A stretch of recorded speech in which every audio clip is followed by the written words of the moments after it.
Now the Trump administration is looking to do something about it and make home ownership back within reach. So the Federal Housing Finance Agency Director Bill Pulte announcing the administration is efforting new mortgage terms. This is what he posted. Thanks to President Trump, we are indeed working on a 50-year mortgage, a complete game changer. While President Trump campaigned on creating housing opportunities for younger and first-time home buyers, the U.S. has seen housing prices and mortgage rates remain very high. According to a report by the National Association of Realtors, the average age of a first-time home buyer reaching all-time highs of, it's kind of unbelievable, 40 years old in 2025. Joining me now, Newsmax contributor Deneen Borelli, along with financial markets analyst Mitch Firestein and CEO of Rastegar Capital, Ari Rastegar. It's appreciate all three of you being here. Ari, I'll let you get first crack at this. We've been chumming it up all day here on American Agenda, so welcome in a 50-year mortgage. What do you think that'll do? I think this is the exact type of financial innovation we've been looking for. And when you take the need, this affordability issue that's really plaguing, because it's not the demand, like people want to buy.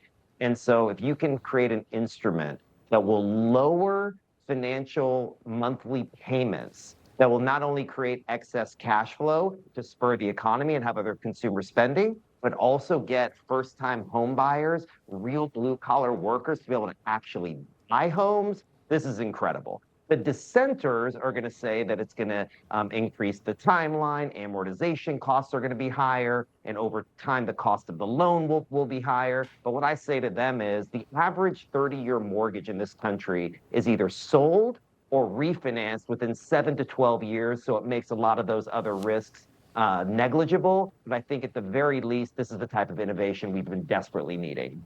I do know prices are expensive. I know it's hard, Mitch, for a lot of young people to come up with that down payment, all of it. I just, about 2019, that's when home prices really started getting out of control, and they feel very out of control for young people here. So what do you think about this? Look, I think the Federal Reserve caused all these problems, and go back to the crisis of 2008/10, 12, and 15, whatever. It just continued on when the Federal Reserve and the government had to purchase Fannie Mae and Freddie Mac. So the government basically owns the mortgage market. So what they need to do is the Federal Reserve should have brought interest rates lower.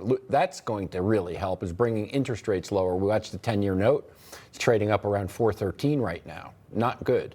It's got to be a lot lower. If you look at the 10 countries in the world, with their bond market, ours is just as high as the United Kingdom is the only bond market 10-year note that's higher, the interest rate. Interest rates in Europe, a lot of them are 2%, 3%. We've got to get interest rates lower. That's going to facilitate more buying, lower interest rates. That's going to really help. A 50-year mortgage might do a little bit to stimulate the housing market, but lower interest rates will do a heck of a lot more. Deneen, what do you think about all this? Oh, yeah, we all know the cost of living is high, especially here in New York.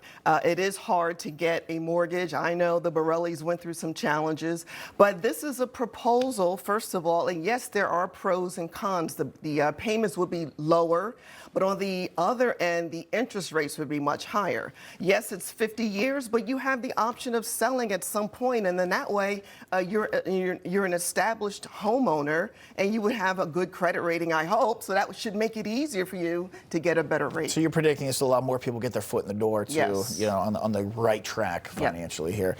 Ari, you're a builder. I know President Trump has talked about before that lack of inventory is a big problem with this as well here. Any recommendations to younger people or anyone, looking to buy or build a home rather than buy an existing one?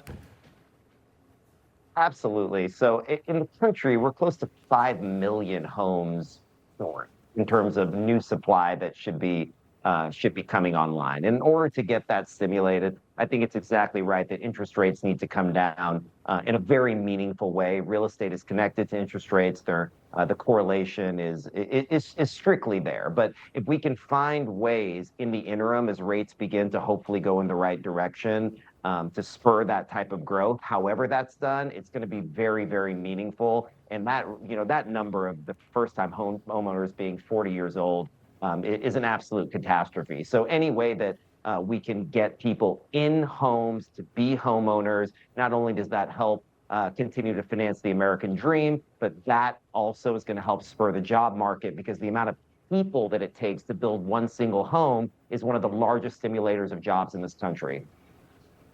All right, got to leave it there. Do want to say, Ari, I like your background. Pretty cool. You got there. I appreciate that. No problem. Deneen.